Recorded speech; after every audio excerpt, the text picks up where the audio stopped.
सफलं जन्म तव पादाब्जवन्दनात्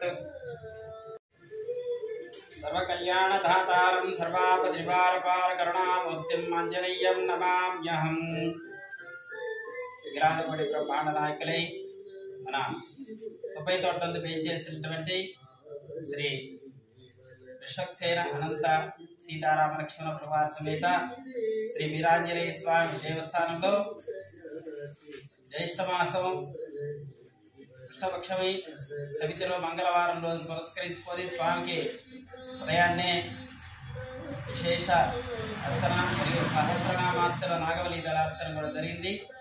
తర్వాత స్వామివారికి ఈరోజు ప్రత్యేకించి మంజీ సూక్తంతో పంచామృతాభిషేకం ఇవన్నీ కూడా ప్రాతకాలార్చనలో ముగిశాయి।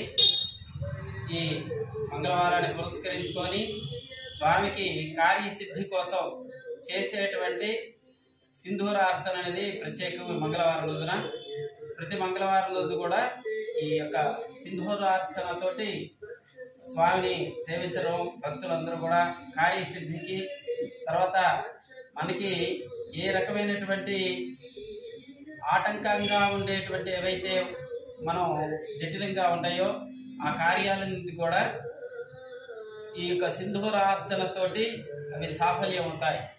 అందుకని ఉంటూ అదేవిధంగా ఈ రోజున మంగళవారం చవితి రోజు అంటే సంకటహర చతుర్థి కూడా కలిసి వచ్చింది కాబట్టి ఇక్కడ ప్రత్యేకించి వినాయక స్వామి వారు విఘ్నేశ్వరుడు వారు ఉన్నారు। ఈయన స్వామి సంకటహర చతుర్దశి విశేష పూజలు స్వామికి గరికతోటి అంటే దూర్వార బత్తితోటి విశేషించి సింధూరంతో కూడా స్వామికి అర్చన చేయడం జరుగుతుంది।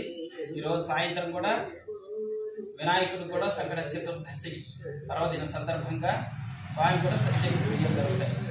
కలియుగంలో కలి కల్మషాలని నాశనం చేసేందుకు మనకి పురాణం చెప్పినటువంటి విషయం ఏంటంటే కలో కపి వినాయక అని చెప్పేసి శాస్త్రం చెప్పింది। అంటే ఈ కలియుగంలో కపి వినాయక అంటే ఆంజనేయ స్వామి విఘ్నేశ్వరుడు ఇద్దరే ఈ కలి కల్మషాలని ఈ సంకటాలని పోగొట్టేటువంటి దైవాలుగా మనకి చెప్పబడినటువంటి విషయం మనందరికీ కూడా ఈ ప్రామాణికమైనటువంటి ఋషులు చెప్పినటువంటి ఆ మార్గాన్ని అనుసరిస్తే మనందరికీ కూడా సకల శుభాలు కలుగుతాయి। స్వస్తి।